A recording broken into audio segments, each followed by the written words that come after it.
Hello everyone, welcome back to our channel physics with Mamta. हमने previous year questions paper को solve करने की एक सीरीज शुरू कर रखी है, जिसमें हमने 2023-2022 का पेपर सॉल्व कर लिया है। अब हम 2021 का पेपर सॉल्व कर रहे हैं। मैं डेली 10 क्वेश्चन का क्या करवा रही हूँ, आपको एनालाइज करवा रही हूँ कि उनको किस तरह से हमें करना चाहिए और क्या उनके की पॉइंट्स हैं और क्या उनके कंसेप्ट्स हैं, उसको हम सबको डिस्कस करते हैं। क्या मेन फंक्शंस हैं, कौन सा ऑप्शन सही आंसर हो सकता है, कौन सा नहीं हो सकता, इन सब के बारे में हम डिस्कशन करते हैं। तो ये सीरीज़ बहुत इंपॉर्टेंट है। कम से कम आपको 2 से 3 बार प्रीवियस ईयर रिवाइज करने चाहिए, तभी आपको पता लगेगा कि किस कंसेप्ट से ज़्यादा क्वेश्चन बन रहे हैं, किस से कम बन रहे हैं, किस पे कौन से कंसेप्ट्स आपको आते हैं, किन पे आपको फोकस करने की ज़रूरत है। क्योंकि जब आप बेटर वे में एनालाइज कर पाओगे तभी आपके पेपर क्वालिफाई होने के चांसेस बढ़ते हैं, है ना। तो मेरे हिसाब से वैसे तो मैं बताती भी हूँ कि कौन सा इंपॉर्टेंट टॉपिक है, उसको आप तैयार करते रहिए पैरेलल, कि इनसे ज़्यादा क्वेश्चंस पूछे जा रहे हैं। फिर भी कुछ अपने बिहाफ पे भी आप अपने हिसाब से भी एनालाइज कर सकते हैं कि मैम ने ये सब क्वेश्चंस हमें करवाए हैं, तो फिर उनमें से हमें कौन सा आ रहा है, तो आपको कौन से टॉपिक पे आपकी कमांड है, किस पे कम कमांड है, उस हिसाब से आपको थोड़ी तैयारी में अपना मतलब चेंजेस करते रहना चाहिए, है ना। ये सीरीज़ बहुत इंपॉर्टेंट है। इसके अलावा मेरी एक और सीरीज़ भी चल रही है मेरे यूट्यूब चैनल फिजिक्स विद ममता पे, जिसमें मैं पहले टॉपिक डिस्कस करती हूँ और फिर क्वेश्चंस। मैंने एक थर्मोडायनेमिक्स सीरीज़ की है, जिसमें मैंने 11th-12th की थर्मोडायनेमिक्स कंप्लीट करवा दी है। इसके बाद मैं बीएससी और एमएससी में जो थर्मोडायनेमिक्स है, उनमें जो बेस्ड क्वेश्चंस एस्टेट पूछता है, वो टॉपिक्स हम डिस्कस करेंगे। तो वो सीरीज़ भी बहुत इंपॉर्टेंट है और बहुत हेल्पफुल रहेगी आपको प्रीवियस ईयर के साथ साथ वो सीरीज़ भी देखनी चाहिए और एनालाइज करना चाहिए। बेस्ट से बेस्ट क्वेश्चन मैं लेके आती हूँ कि एक्सपेक्टेड हो कि ऐसे क्वेश्चन एस्टेट में पूछे जाएँ और आ जाएँ, है ना। तो ये दोनों ही सीरीज़ पीजीटी फिजिक्स के लिए बहुत इंपॉर्टेंट है। देखो, अगर पीजीटी फिजिक्स आप कॉमन पेपर से भी कर लेते हो और आपका पीजीटी फिजिक्स हो जाता है, तो उसका कोई मतलब नहीं रहेगा। आप सब्जेक्टिव या स्क्रीनिंग में बाहर हो जाओगे। तो हमें अपने सब्जेक्ट पे भी तो कमांड चाहिए।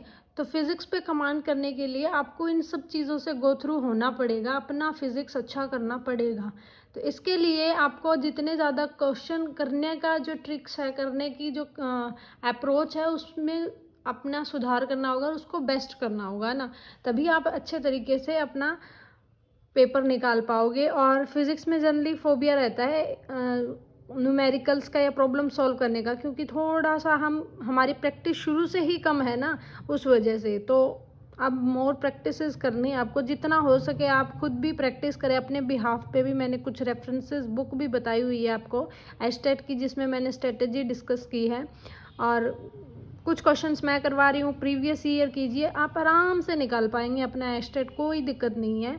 पॉजिटिव रहिए। और मेरी वीडियोस आपको कैसी लगी, इस पे आप ज़रूर कमेंट करिए ना। लाइक कमेंट में कमी नहीं आनी चाहिए। मैं आपके लिए इतना अच्छा कंटेंट तैयार कर रही हूँ, तो कुछ बेनिफिट तो होना चाहिए ना, कि टीचर भी एक्सपेक्ट कर सकता है कि बच्चे अपना फीडबैक दें, क्योंकि फीडबैक बहुत इंपॉर्टेंट है। फिजिक्स में भी आपने पढ़ा होगा, नेगेटिव फीडबैक भी इंपॉर्टेंट है और पॉजिटिव फीडबैक भी इंपॉर्टेंट है। पॉजिटिव फीडबैक से क्या होगा, ऑसिलेटर में क्या करते हैं हम, सस्टेन्ड डेवलपमेंट लेते हैं। हमारा एक फिक्स्ड मैग्नीट्यूड का जो एम्पलीट्यूड है वो आता रहता है ना, तो वो भी बहुत इंपॉर्टेंट है। और नेगेटिव भी इंपॉर्टेंट है कि नेगेटिव फीडबैक से आपका क्या होगा, हम और ज़्यादा मेहनत करेंगे। जैसे भी आपको क्लास लगे, कोई फोर्स नहीं है, लेकिन जैसे भी आपको क्लास लगे कि मेरी क्लास आपके लिए हेल्पफुल है या नहीं है, आप कमेंट ज़रूर किया करें ना, तो इससे थोड़ा मोटिवेशन मिलता है। बस आज इतनी बात करेंगे, ज़्यादा नहीं। क्वेश्चन शुरू करते हैं। क्वेश्चन नंबर 12, एक इलेक्ट्रिक करंट है जो 14 एम्पियर का है, मतलब divided into 3 branches forming parallel combination. 14 ampere current flow कर रहा है और उसको मैंने क्या किया है, पैरेलल कॉम्बिनेशन में किया है, ठीक है। तो पैरेलल कॉम्बिनेशन में करंट क्या होगा, हर एक ब्रांच में अलग अलग जाएगा, क्योंकि पैरेलल में क्या होता है, करंट डिफर करता है। And diameter of the length and diameter of the 3 branches are in the ratio. Length का भी रेशियो दे रखा है और डायमीटर का भी रेशियो दे रखा है। और पूछा है कि the current in each branch if the wire are of same material will be. Wire कैसे हैं, सेम मटेरियल की। इस वर्ड का क्या मतलब है, सेम मटेरियल। सेम मटेरियल होने की वजह से आपकी जो रेजिस्टिविटी है ना, वो सेम रहेगी सबकी। और हमें पता है कि resistivity nature of the material पे डिपेंड करती है कि आपका मटेरियल किस प्रकार का था। तो ये वर्ड इंपॉर्टेंट था इसमें कि सेम मटेरियल मतलब उसकी रेजिस्टिविटी सेम रहेगी। तो इसका मतलब हमसे पूछा क्या गया है, हर एक में करंट कितना है। तो और तो कुछ दिया ही नहीं है, इसने क्या दिया है, करंट दिया है और रेशियोज क्या दिया है, लेंथ का रेशियो दिया है और डायमीटर्स का रेशियो दिया है। तो हमें पता है रेजिस्टेंस किसके प्रोपोर्शनल होता है, resistance is directly proportional to the length of the material and inversely proportional to the area. अगर मैं कांस्टेंट ऑफ प्रोपोर्शनलिटी हटाऊं तो आर क्या बनेगा, रो ऑफ एल बाई ए। हमें पता है दोनों की रो क्या है, सेम। इसका मतलब रेजिस्टेंस R1 किस पे डिपेंड कर रहा है, L1 और एरिया A1 फर्स्ट का। सिमिलरली अगर मैं R2 की बात करूं तो रो सेम रहेगा L2 बाय A2। सिमिलरली अगर मैं R3 की बात करूं तो रो सेम रहेगा L3 A3। तो अगर आपके मैं बात करूं एरिया क्या होगा इस जो आपके पास वायर है, तो सिलेंड्रिकल वायर के हिसाब से हम क्या लेके, सर्कुलर वायर के अनुसार आप क्या लेके चले, इसका एरिया पाई आर स्क्वेयर। और डी अगर डायमीटर है तो रेडियस क्या होगा, d/2 का स्क्वेयर, है ना। तो हर केस में यही बनेगा। तो मैंने लिख दिया कि रेजिस्टेंस प्रोपोर्शनल है L/d के स्क्वेयर की। करंट क्या होगा, करंट तो हर ब्रांचेज में क्या है, डिफरेंट I1 I2 I3, लेकिन हर ब्रांचेज में वोल्टेजेस क्या रहेंगी, सेम। तो इसको लिख सकते हैं V/R1 V/R2 और V/R3। तो यहाँ से क्या बनेगा, D1 R1 की जगह वैल्यू पुट कर दो, V सब में सेम है तो कैंसिल हो जाएगा। ये क्या बनेगा, L1 D1 का स्क्वायर L2/D2 का स्क्वायर और D3 स्क्वायर बाय L3। ठीक है, पुट कर दीजिए जो भी आपको रेशियोज गिवन है उस वो रेशियो आएगा 1/3 1। तो ये क्या बनेगा 3:1:3। ये रेशियो है आपका। आपको पता है ना टोटल करंट कितना है 14 एम्पियर और ये रेशियो का सम कितना हुआ 7। तो एक जो यूनिट है इसकी वो किसके इक्वल होगी 2 एम्पियर के। तो ये कितने कितने करंट होंगे, ये 6 एम्पियर, ये 2 एम्पियर और ये 6 एम्पियर। तो जो ऑप्शन 4 है वो क्या रहेगा आपका, करेक्ट रहेगा। अगर ये कंडीशन सेम मटेरियल की नहीं होती ना तो यहाँ पे इसका रो भी अलग हो जाता, तो इसको क्या देना पड़ता, रो का भी रेशियो देना पड़ता, रेजिस्टिविटी का भी रेशियो देना पड़ता। ये इंपॉर्टेंट की पॉइंट है, कल को हमारा चाहे स्टेटमेंट बेस्ड क्वेश्चन बने तो उसमें भी कई बार पूछ लेते हैं कि रेजिस्टिविटी किस किस पे डिपेंड करती है, रेजिस्टेंस किस पे डिपेंड करता है। तो रेजिस्टेंस जो एरिया ऑफ क्रॉस सेक्शन और लेंथ है उस पर डिपेंड करता है, वो वायर की नेचर पे या मटेरियल के नेचर पे डिपेंड नहीं करता है, जबकि रेजिस्टिविटी करती है ना।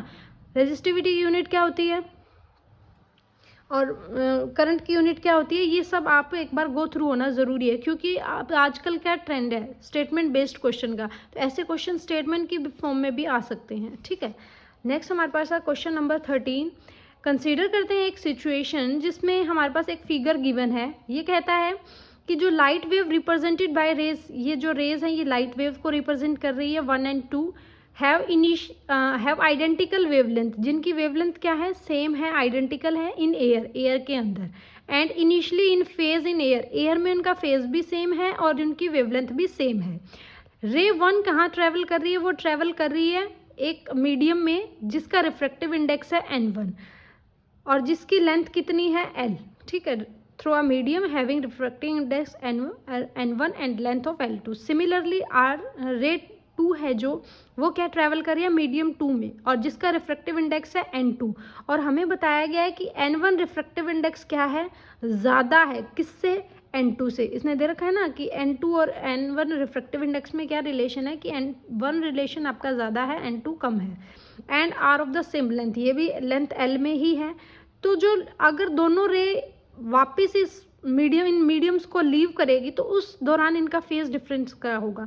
तो हमें पता है फेज डिफरेंस और पाथ डिफरेंस का रिलेशन क्या होता है। तो फेज डिफरेंस किसके इक्वल होता है 2π/λ इंटू पाथ डिफरेंस। तो हमें क्या निकालना पड़ेगा कि ये दोनों रेस पाथ कितना ट्रेवल कर रही है ना। तो पाथ डिफरेंस क्या होता है, जनरली जितना इसने पाथ का इनका डिफरेंस है, ये पाथ कहाँ ट्रैवल कर रही है, एक तो ये ट्रैवल कर रही है एयर में और एक रिफ्रैक्टिव इंडेक्स N2। तो अगर मैं रे N1 की बात करूं तो ये कितना पाथ ट्रैवल कर रही है, ये कर रही है N1-1, एयर है ना, एयर का रिफ्रैक्टिव इंडेक्स क्या होता है 1, तो N1-1 टोटल रिफ्रैक्टिव इंडेक्स ये हो गया इनटू आपकी जो लेंथ है वो L। तो ये कितना पाथ ट्रैवल कर रही है, फर्स्ट जो रे है वो आपकी कर रही है N1-1 ऑफ L। सेकेंड आपकी जो रे है वो क्या कर रही है N2, ये भी एयर से आ रही है एयर से N2 मीडियम में जा रही है ना, तो रिफ्रैक्टिव इंडेक्स में चेंज क्या होगा, N2 - 1 और सेम लेंथ है L। तो नेट फेज का चेंज, मान लो ये आपके पास x2 है और ये आपके पास क्या है x1, पाथ डिफरेंस, ये रे 1 का है, ये रे 2 का है। तो नेट पाथ डिफरेंस जो डेल्टा x होगा वो क्या होगा, x1 माइनस ऑफ x2, है ना। तो ये क्या बनेगा, n1 minus n2 of l। ऐसा क्यों किया, क्योंकि देखो इसने एक कंडीशन दी थी कि n1 रिफ्रैक्टिव इंडेक्स ज़्यादा है और हमें पता है पाथ डिफरेंस नेगेटिव नहीं हो सकता। तो आपके पास ये जो पाथ डिफरेंस का डिफरेंस होगा वो होगा x1 minus x2, that should be equal to n1 minus n2 of l। ठीक है, तो ये आपके पास क्या आ गया, पाथ डिफरेंस। हमें क्या निकालना था, फेज डिफरेंस। तो ये क्या होगा, 2π/λ into n1 minus n2 of l। तो ऑप्शन थर्ड जो आपका रहेगा वो क्या हो जाएगा, करेक्ट हो जाएगा। बहुत इजी क्वेश्चन था, जितनी बड़ी स्टेटमेंट थी उससे भी कम टाइम में होने वाला क्वेश्चन था। नेक्स्ट है क्वेश्चन नंबर 14। हमारे पास if the peak output voltage of a full wave rectifier is 100 volt, peak voltage इसने दे रखी है 100 वोल्ट, तो इसकी डीसी वोल्टेज को इसने पूछा है। तो आपको रिलेशन पता होना चाहिए। फुल वेव रेक्टिफायर होता क्या है, ये क्या करता है, ये आपका क्या हमारे पास जो फुल वेव रेक्टिफायर है, हमारे पास पता है ना 2 डायोड लगे होते हैं फुल वेव रेक्टिफायर में। तो हमें आउटपुट क्या मिलती है, मैक्सिमम मिलती है। और ये क्या करता है, एसी को डीसी में चेंज करता है। रेक्टिफायर यही तो करता है। Peak maximum value, peak value क्या होगी, वी नोट, और हमें क्या चाहिए, डीसी, या फिर इसको क्या बोल सकते हैं हम, average value of DC, that should be equal to V naught by π/2, या फिर 2 V नोट बाय पाई। आप इसको डायरेक्ट भी याद रख सकते हैं, 2 V नोट बाय पाई। अगर वो करंट की पूछता है, ये तो इसने वोल्टेज की पूछी है, अगर वो करंट की पूछता है तो 2I नोट बाय पाई। ये I नोट क्या है, peak value of the current, ये V नोट क्या है, peak value of the voltages. तो वैल्यू पुट कर देंगे तो आपके पास ये क्या मिलेगी, VDC। VDC का मतलब होता क्या है कि एवरेज, कितनी एवरेज वैल्यू आपको आउटपुट में डीसी की मिल रही है जब आप इनपुट क्या लगा रहे हो, एसी सिग्नल। क्योंकि हम क्या देते हैं, एसी सिग्नल देते हैं, एक डायोड कनेक्ट होता है तो कुछ पार्ट इसका क्लिप हो जाता है और हमें क्या मिलते हैं, आउटपुट में ऐसे मिलती है ना। ये डायोड की एक एप्लीकेशंस है एज अ रेक्टिफायर। ठीक है, नेक्स्ट है क्वेश्चन नंबर 15। एक रोड है जिसकी लेंथ है L और जो रोटेट हो रही है with a small but a uniform angular velocity omega. एक यूनिफॉर्म या एंगुलर वेलोसिटी ओमेगा से वो रोटेट हो रही है, और जो ओमेगा है ना, जहाँ से वो रोटेट हो रही है वो एज अ परपेंडिकुलर बाइसेक्टर है। मतलब अगर मैं ये रोड मान के चलूँ तो ये इसका जो मिड पॉइंट है, यहाँ से ये क्या हो रही है, रोटेट हो रही है, और यही इसका क्या है, परपेंडिकुलर बाइसेक्टर। तो एक uniform magnetic field B exist कर रहा है parallel to the axis of the rotation, then the potential difference between the centre of the rod and at the one end is, क्या होगा पोटेंशियल डिफरेंस। तो हमें पता है कि जब भी ऐसा कोई मोशन होता है रोड का, तो वहाँ पे जो मोशन ईएमएफ प्रूव होती है वो किसके इक्वल होती है, BLV। और इसकी जो ईएमएफ जनरेट होगी वो क्या होगी, हमें पता है ना, जो ईएमएफ, मोशनल ईएमएफ जो जनरेट होगी वो क्या होगी, ओमेगा BL²/2। क्या होगी, ओमेगा BL²/2। ये है जो ये ईएमएफ इसने जनरेट की है ना, ये एट द सेंटर पे की है। अगर मैं वन एंड की बात करूँ तो वन एंड से सेंटर की दूरी कितनी हुई, अगर टोटल लेंथ L है तो ये कितनी डिस्टेंस हुई, L/2। तो ये आपके पास क्या बनेगा, potential difference between the centre of the road. आप क्या करोगे, इस L की, जो हमारे पास ये L है, इसकी वैल्यू को किस में चेंज कर दोगे, L/2 में, ओमेगा BL² L/2 का स्क्वायर, तो ये बनेगा हाफ B ओमेगा L²। ठीक है, इसका आंसर जो होगा 3।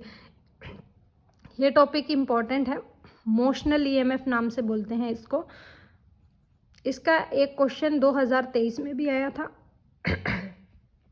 ये इम्पॉर्टेंट टॉपिक्स में कंसिडर होता है। ठीक है, और थोड़ा ट्रिकी भी रहता है इसके। हम और मैं जो टॉपिक वाली सीरीज़ करवा रही हूँ उसमें कम से कम मेरा मानना है कि मैं उसमें 10 क्वेश्चन इसके करवाऊँ, क्योंकि इनमें से क्वेश्चन पूछे जाते हैं और ये थोड़े से हार्ड लेवल के भी माने जाते हैं। चलो, ये बीच में 20 क्वेश्चन नंबर 20 आ गया, इसी को ही देख लेते हैं कि हमारे पास क्या है। एक इलेक्ट्रिक केटल है जिसमें कोइल्स है। वन कोयल को जब मैंने क्या किया, स्विच ऑन किया, तो वो 15 मिनट लेती है वाटर को बॉईल करने में। अगर मैं सेकंड कोयल का स्विच ऑन करती हूँ तो वो कितना लेती है, 30 मिनट्स लेती है। तो ये कहता है कि अगर मैं दोनों को एक साथ सीरीज़ में लगा दूं और फिर वाटर बॉईल करूं तो कितने मिनट्स में होगा।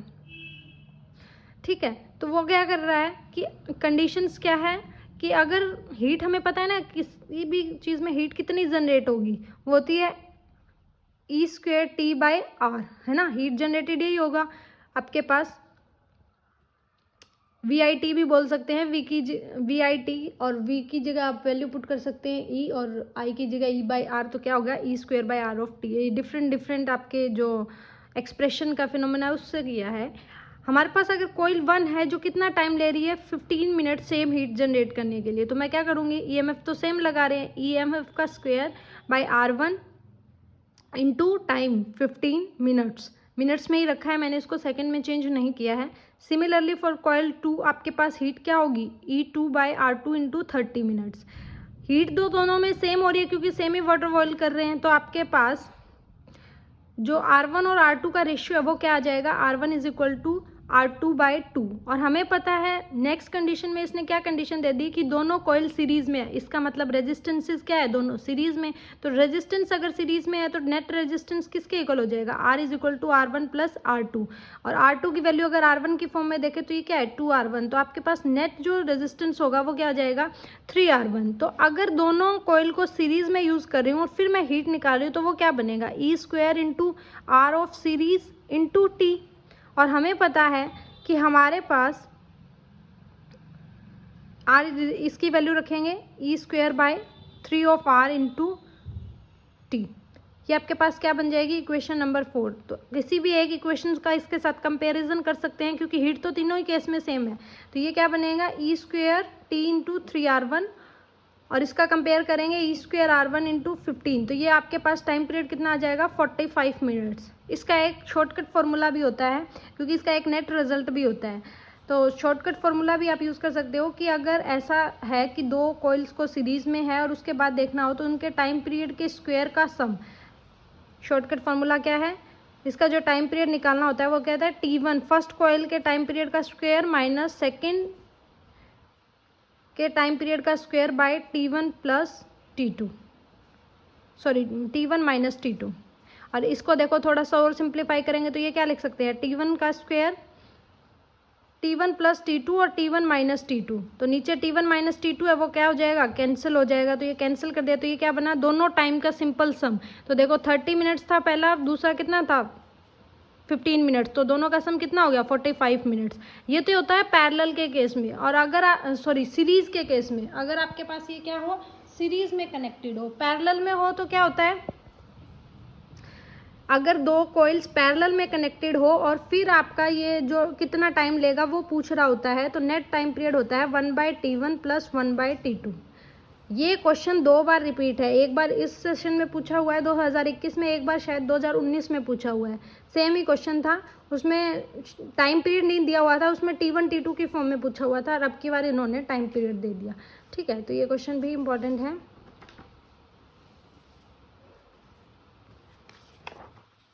क्वेश्चन नंबर 16, बस इनको बड़ी स्टेटमेंट से प्यार है, चाहे क्वेश्चन में कुछ ना हो। क्वेश्चन क्या है कि फिगर क्या देता है, एक boundary between two transparent medium with the indices of refractive index N1 and N2। एक सरफेस है जिसका एक का रिफ्रैक्टिव इंडेक्स N1 और एक का N2 है। Several incident rays are shown, कई रेज आपको दिखाई दे रही होगी A B C E D। इसने कहा कि रे ए है वो क्या सफ़र कर रही है, टोटल इंटरनल रिफ्लेक्शन। तो कौन सी स्टेटमेंट्स करेक्ट है हमें वो बताना है। तो देखो इसने डायरेक्टली नहीं बताया कि कौन सा रिफ्रैक्टिव इंडेक्स ज़्यादा है, N1 ज़्यादा है N2 ज़्यादा है, लेकिन बल्कि ये कह दिया कि ये जो A2 आपके पास रे है ये क्या शो कर रही है, total internal reflection. Total internal reflection दिखाने के लिए आपके पास क्या कंडीशंस मैंडेटरी है। एक कंडीशन तो ये है कि आपकी जो लाइट है वो मस्ट होनी चाहिए, क्या जानी चाहिए, denser to rare medium. Denser medium कौन सा होता है, जिसका रिफ्रैक्टिव इंडेक्स ज़्यादा हो, और अगर रेयर मीडियम क्या है, जिसका रिफ्रैक्टिव इंडेक्स कम हो। तो इसका मतलब N1 का रिफ्रैक्टिव इंडेक्स क्या है, ज़्यादा है किसके कंपैरिजन से, N2 के से। ठीक है, तो इसका मतलब ए आपकी अगर टोटल इंटरनल रिफ्लेक्शन कर रही है तो इसका एक एंगल होता है जो इंसिडेंट एंगल बोलते हैं, वो एंगल ऑफ इंसिडेंस हमेशा क्या होना चाहिए, ग्रेटर देन होना चाहिए क्रिटिकल एंगल से, तभी आपकी जो रे है वो सेम मीडियम में क्या होगी, ट्रैवल कर पाएगी। और वही क्या होता है, किसी भी रे का डेंसर टू रेयर में जाके अगर उसका ये एंगल इस क्रिटिकल एंगल से ज़्यादा हो तभी वो रे क्या होगी, सेम मीडियम में वापस रिफ्लेक्ट हो पाएगी। इसी को ही तो हम क्या बोलते हैं, टोटल इंटरनल रिफ्लेक्शन।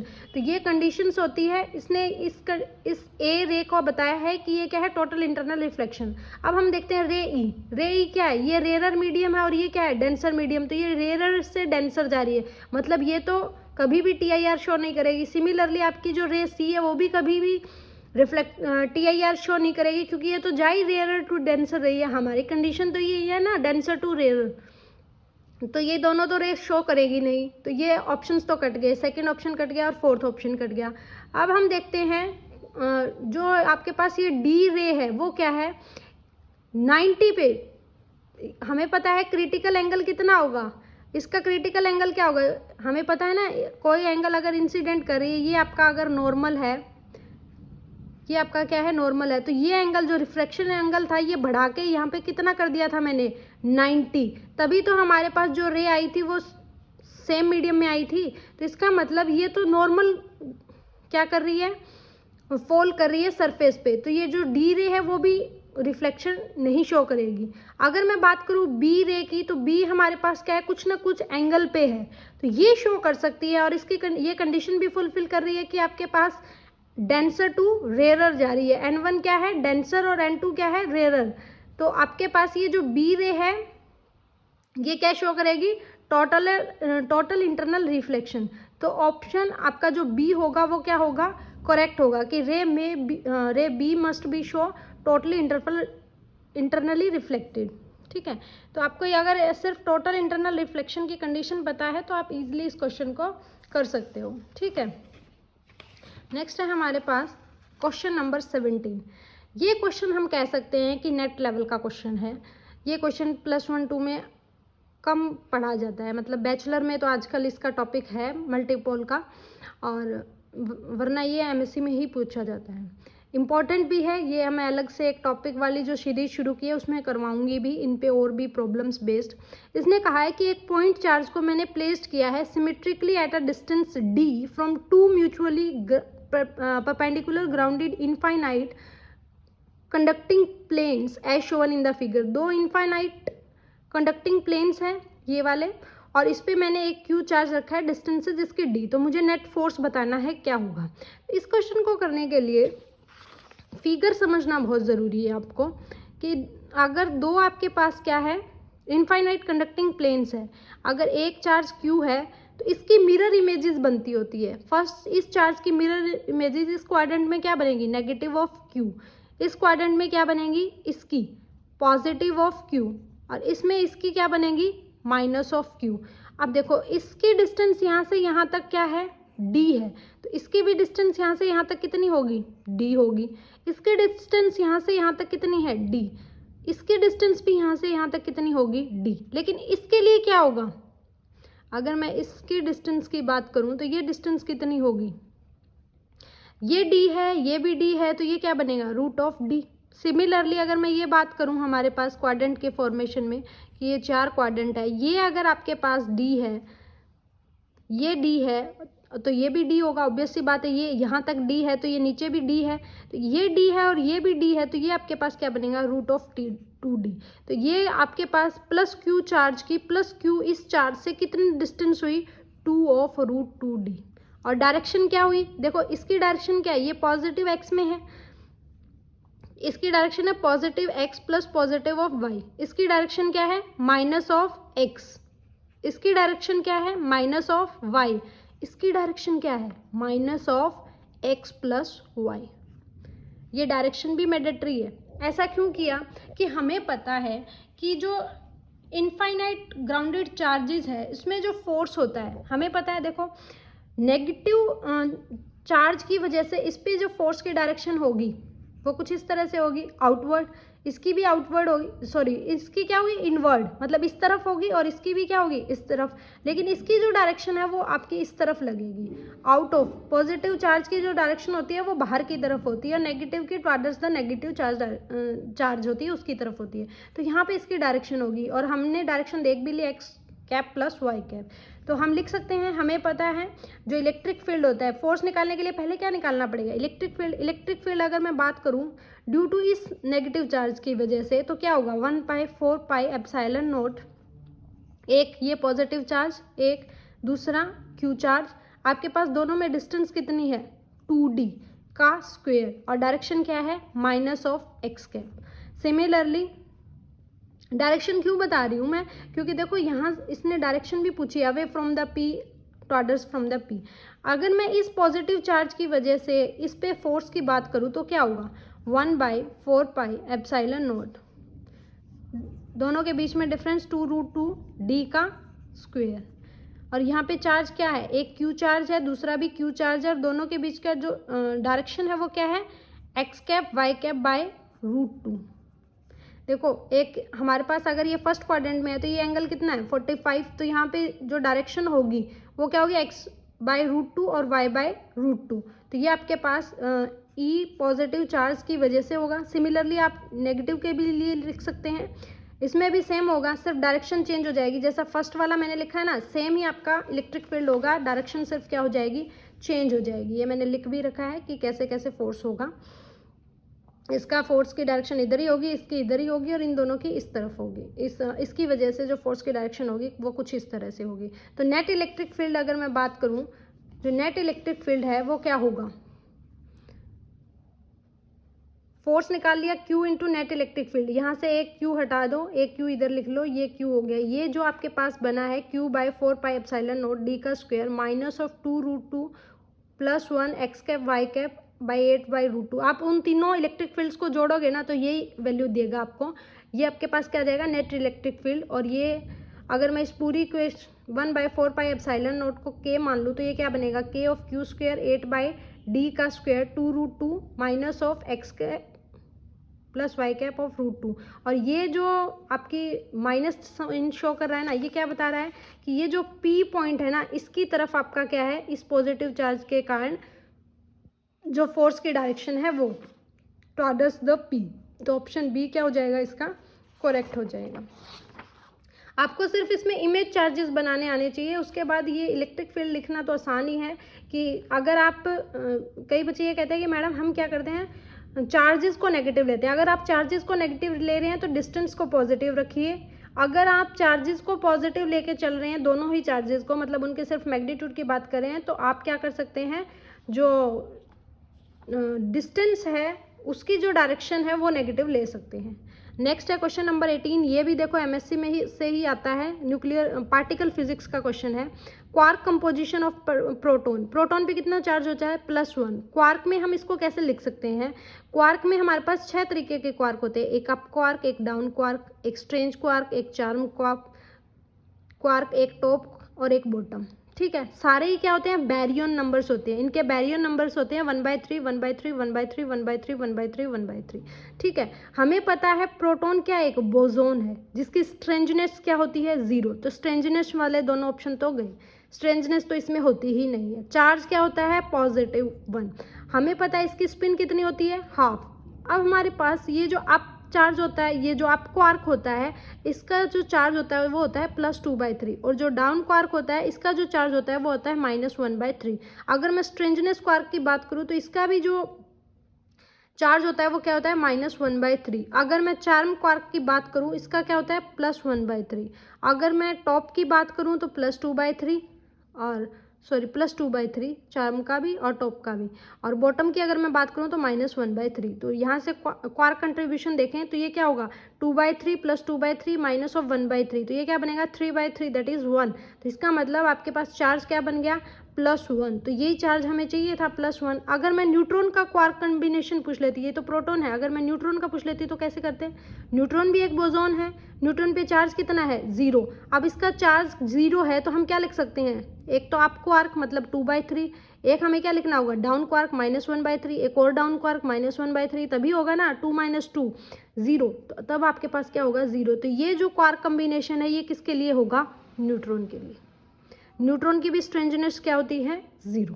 ठीक है, नेक्स्ट है question number 19, very easy question.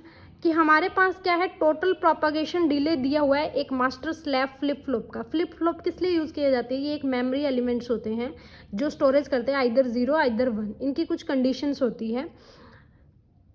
RS flip flop, JK flip flop, flip flop को फ्लिप फ्लॉप ही क्यों कहते हैं, क्योंकि इसकी जो प्रीवियस आउटपुट होती है ना, वो जो इफेक्टिव आगे की जो नेक्स्ट आउटपुट होती है उसको क्या करती है, इफेक्ट करती है। फ्लिप फ्लॉप मतलब जो आपके स्लीपर्स होते हैं वो क्या होते हैं, एक आगे एक पीछे, है ना।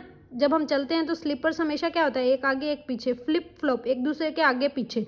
तो ये जो फ्लिप फ्लॉप भी होते हैं ना, ये एक दूसरे की इनपुट के आगे पीछे होते हैं, मतलब प्रीवियस इनपुट आउटपुट को क्या करती है, अफेक्ट करती है, ठीक है। इसका टाइम पीरियड आपको गिवन है, फ्रिक्वेंसी पूछी है, तो हमें पता है फ्रिक्वेंसी क्या होती है, 1 बाय टाइम पीरियड। तो 1/100 नैनो सेकेंड्स को आप क्या लिख सकते हो, 10⁻7 हर्ट्ज। और 10⁻7 हर्ट्ज को क्या लिख सकते हो, 10⁻10⁻6 हर्ट्ज, मतलब 10 ऑफ मेगा हर्ट्ज आपके पास क्या आएगी, फ्लिप फ्लॉप की फ्रिक्वेंसी। तो ये आसान क्वेश्चन था, ये दोनों ही आसान क्वेश्चन थे। 19 तक कर लिया, 20 क्वेश्चन मैंने बीच में पहले ही करवा दिया था क्योंकि उसका पहले ही आ गया था ना। तो इसमें से देखो लगभग से क्वेश्चन इस पेपर में BSc MSc से पूछे गए हैं। ये भी टॉपिक BSc MSc का था, ये भी आप फ्लिप फ्लॉप भी MSc में ही पढ़ते हैं। जो ये EMT से क्वेश्चन आया हुआ है इनफाइनाइट कंडक्टिंग प्लेन का, ये भी आपके पास क्या है, MSc का क्वेश्चन है। तो इस पेपर में काफ़ी MSc के क्वेश्चन थे, मतलब MSc से रिलेटेड क्वेश्चन थे। तो आपको ये वीडियो कैसे लगी कमेंट करना बिल्कुल ना भूला करें भाई आप, ठीक है। और thank you so much, stay tuned with us.